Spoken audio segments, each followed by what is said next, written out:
लेकिन मुझे ऐसा लग रहा है कि हमारे प्रत्याशी, हमारे बसपा के जो प्रत्याशी यहाँ से हैं पुष्पांकर पाल जी, शायद जानबूझकर इस सीट को गंवा रहे हैं। उसी वक्त माननीय अखिलेश यादव जी भी आए, साझा प्रेस कॉन्फ्रेंस की, लेकिन वहाँ भी माननीय अखिलेश जी ने अपमानित करने का काम किया मुस्लिम को।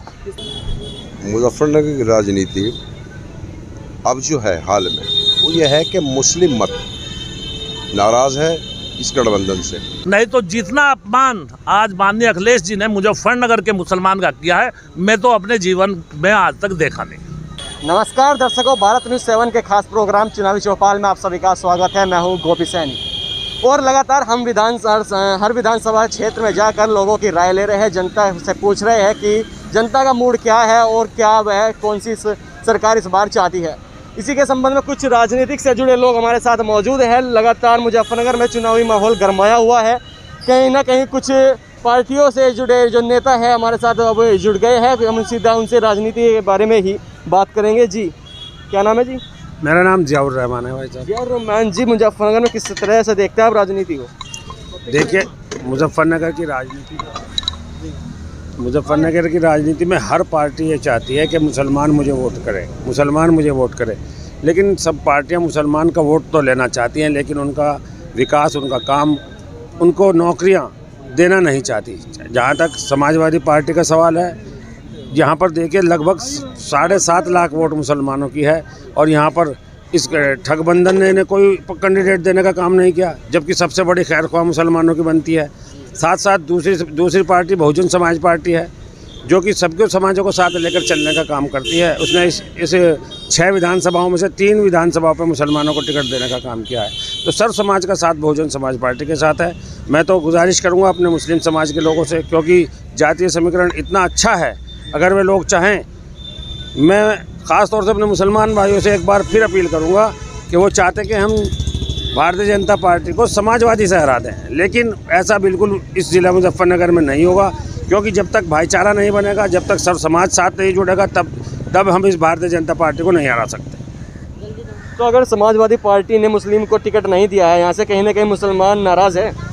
निश्चित तौर पर नाराज़ होगा। जो नाराज़ वोट है उसका फ़ायदा हमें मिलेगा लगभग, चाहे वो आप हमारी सलमान से चरथावल वाली सीट देख लीजिए। सलमान सईद को भारी मतों से लोगों का समर्थन मिल रहा है और इंशाअल्लाह ताला वो चुनाव निकालेंगे।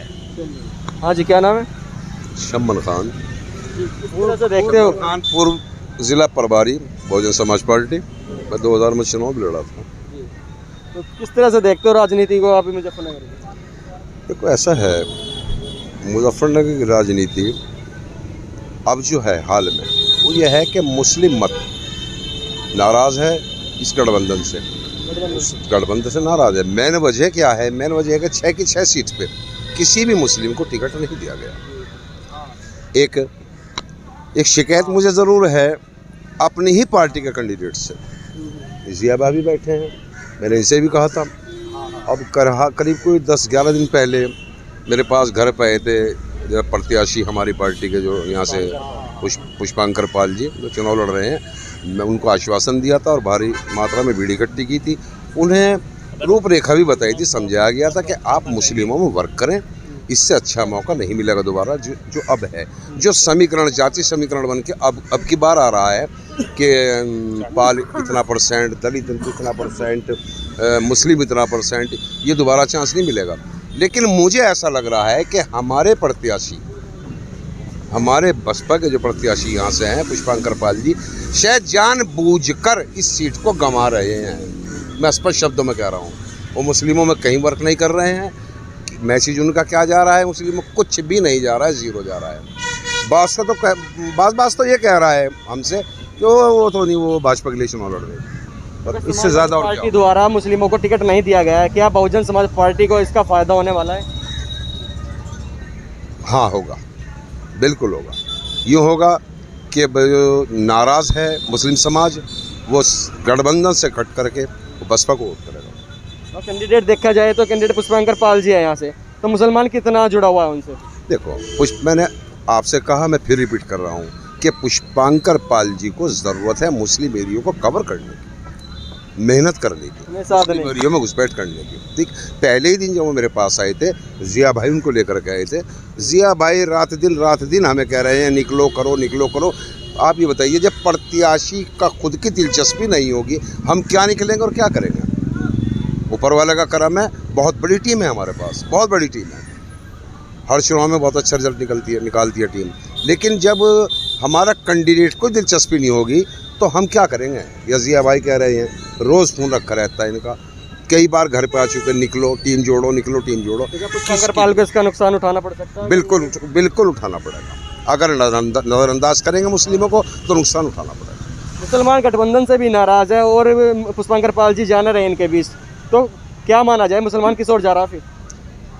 फिर मुसलमान पोल % अब की बार मेरे ख्याल में शायद 30-35 में न सिमट के रह जाए। तो ये भाजपा से जुड़ा हुआ नजर आ रहा है मुसलमान नहीं। ऐसा तो देखो, सुनो, जो भाजपा से जुड़े हुए पहले से हैं, हाँ हैं मुसलमान, कुछ थोड़े बहुत हैं, तो वो तो जाएंगे ही। अब अपना विचार है, आदमी का से कोई रोक नहीं सकता। लेकिन आपको ये बताऊँ मैं कि इनमें जो आपके ये हैं स्वरूप कोई दिलचस्पी मुसलमानों की नहीं है।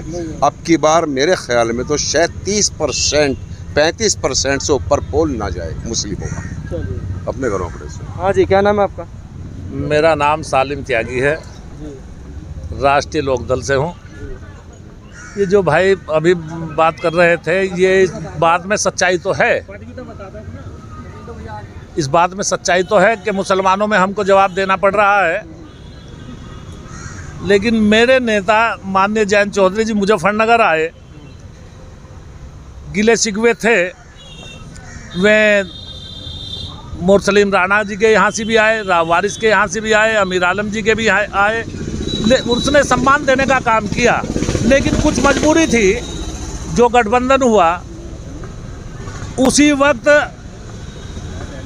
माननीय अखिलेश यादव जी भी आए, साझा प्रेस कॉन्फ्रेंस की, लेकिन वहाँ भी माननीय अखिलेश जी ने अपमानित करने का काम किया मुस्लिम को। किस तरह से? वो इस तरीके से कि यहाँ पर कादिर राणा सांसद भी रहे, विधायक भी रहे, MLC भी रहे, उनको भी बिठा लेते अपने पास में।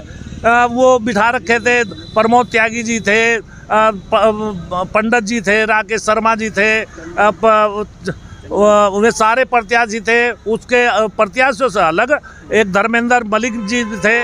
क्या एक सांसद में इतनी कमी आ गई, इतनी बदबू लगती है मुसलमान को पास में बिठाने की। और जो आज चुनाव हो रहा है मुजफ्फरनगर में, ये जो सच्चाई है, मुसलमान अगर आज गठबंधन प्रत्याशी पे जा रहा है तो वो सिर्फ और सिर्फ जयंत चौधरी की ईमानदारी पे, जयंत चौधरी के विश्वास पे इनको मत देने का काम कर रहा है। नहीं तो जितना अपमान आज माननीय अखिलेश जी ने मुजफ्फरनगर के मुसलमान का किया है, मैं तो अपने जीवन में आज तक देखा नहीं। तो जिस तरह से एक भी कैंडिडेट यहाँ पे मुसलमान को नहीं रखा गया है, क्या इसका नुकसान उठाना पड़ सकता है गठबंधन को? नहीं, वो भरपाई वो माननीय चौधरी जयंत जी कर देंगे उसकी। हाँ, लेकिन अगर अलग चुनाव होता तो हो सकता है कि 10% ही वोट मिलता। ये कह रहे हैं कि ये तो जो मुसलमान है गठबंधन से नाराज है, सारा बसपा की ओर जा रहे हैं। नहीं, ऐसी बात नहीं है भाई। बसपा से मुस्लिम है, मुस्लिम अपने पक्ष के वोट तो मुसलमान ले ही लेगा, लेकिन ऐसी बात नहीं है। अगर गठबंधन पे आज मुसलमान जा रहा है मुजफ्फरनगर में, तो वो जयंत चौधरी की देन है, जो सच्चाई है। भाजपा की ओर कितना मानते हैं? देखो, भाजपा को तो मुसलमान वोट देना पसंद नहीं करता, वो अलग बात है भाई। आप मेरे जानने वाले तो मैं आपको मत कर दूंगा, लेकिन वैसे तो नहीं भाजपा पे जा रहा मुसलमान। हाँ जी, क्या नाम है आपका? अरविंद गौतम, अरविंद गौतम जी, बहुजन समाज पार्टी सेक्टर प्रभारी हूँ। तो यहाँ के जो कैंडिडेट है पुष्पांकर पाल जी, किस तरह की मेहनत कर रहे हैं क्षेत्रों में? लगातार सब मेहनत कर रहे हैं और समाज के लोग लग रहे हैं वहाँ पे। आरोप लगा रहे हैं कि मुस्लिमों को और ध्यान नहीं दिया जा रहा है। बिल्कुल नहीं, वहाँ जितने लोग लग रहे हैं वहाँ सब मुसलमान पे जो जितने लोग लगे हैं ना हमारे, सब लोग लग रहे हैं वहाँ संगठन के अलग अलग तरह। जिस पे जिम्मेदारी लगा दी वो दिन रात मेहनत करके प्रोग्राम करा रहे हैं सब, और मुसलमानों का बढ़िया रुझान आ रहा है। ये लगा लो कम से कम भी 40% मुस्लिम बसपा की तरफ आ रहे हैं, क्योंकि यहाँ जो है मुस्लिम कैंडिडेट एक भी नहीं है, ना तो गठबंधन में है और नहीं किसी और पार्टी में। सिर्फ और सिर्फ बहुजन समाज पार्टी ने यहाँ दिया है। 3 प्रत्याशी दिए हैं यहाँ मुस्लिम समाज के। और दूसरी बात यह है क्योंकि अधिकतर आपने देखा होगा कि मुस्लिम अधिकतर सपा से जुड़ा हुआ था, लेकिन इस बार जो है वो सपा का ना तो यहाँ कोई चिन्ह है, एक ही जगह है, लेकिन वहाँ भी वे नहीं जुड़े हैं क्योंकि उनको वहाँ सम्मान नहीं मिला है। तो अधिकतर सारा डाइवर्ट तो नहीं कहेंगे, लेकिन 40% यहाँ मुस्लिम बहुजन समाज पार्टी को सपोर्ट कर रहे हैं क्योंकि बहुजन समाज पार्टी सर्वजन हिताय सर्वजन सुखाय पर काम करती है। तो कहीं ना कहीं इसका फायदा बहुजन समाज पार्टी को होने वाला है। बिल्कुल बिल्कुल, वो पूरा फायदा बहुजन समाज पार्टी को होगा और यही नहीं पूरे प्रदेश में होगा। मुजफ्फरनगर का समीकरण तो है ही, लेकिन पूरे प्रदेश में इसका फायदा होगा। हाँ जी, और भी हमारे साथ बने हुए हैं, उनसे हम बात करेंगे। जी क्या नाम है? सलीम अहमद सलीम अहमद जी। किस तरह से देखते हो? बस ये चुनाव को तो ऐसे है कि ये बहन मायावती की बात है, कोई हमारी समझ में ये नहीं आ रहा बहन मायावती पर्दे के पीछे क्यों है, सामने क्यों नहीं आती, क्यों लुक रही है वे, इसकी वजह क्या है? इसलिए अगर वही नहीं जाता आगे सामने आती है, सामने आकर की बहन मायावती को वोट काफ़ी मिलता, उनको वोट देते, मुसलमान भी साथ था, पहले भी साथ दिया उनका, लेकिन अब के समझ में नहीं आया कि ये क्यों छुप रही है, क्यों लुक रही हैं। पर्दे छुपी ना रह जाए फिर चुनाव के बाद। हमें भी ऐसा ही लगता है कि अब मामला कोई दूसरा ना हो, लेकिन मैं क्या कुछ सारे मुसलमान जो हैं साथ में भी लगे हुए हैं, लेकिन जो इसके कैंडिडेट हैं वो बिल्कुल महलों में आए ही नहीं रहे, पूछ ही नहीं रहे आगे क्या होना क्या नहीं होना। आगे मुसलमान किस ओर है? जी, मुसलमान किस ओर है? मुसलमान तो फिलहाल देखो कुछ है तो इनकी तरफ भी है, कुछ इधर ही बट रहा, सब 35% तो इधर बटा हुआ ही है, कुछ ज़्यादा वो बात नहीं है। गठबंधन की ओर जा रहे हो फिर या बस ये है कुछ बस में जा रहे, कोई गठबंधन में जा रहे हैं। गठबंधन से नाराज बता रहे हैं, क्या नाराजगी है? बस ये है नाराजगी तो विकास ने मुसलमान के लिए कुछ करा नहीं, ना नौकरी का नया बेरोजगारी बेत गया, आगे तो महलों में पूछा तक नहीं आप मर रहे जी रहे क्या कर रहे हैं आप लोग, तो आपको रोजी है नहीं है आपको कुछ नहीं मालूम करा उन्होंने। ठीक है, तो ये थे हमारे साथ कुछ लोग जिनका कहना है कि अखिलेश यादव द्वारा मुजफ्फरनगर में कुछ भी कैंडिडेट एक भी मुस्लिम नहीं रखा गया है जिसका फायदा बसपा को उठाना पड़ सकता है। मैं अपने सहयोगी अनमोल कुमार के साथ गोपी सैनी, मुजफ्फरनगर।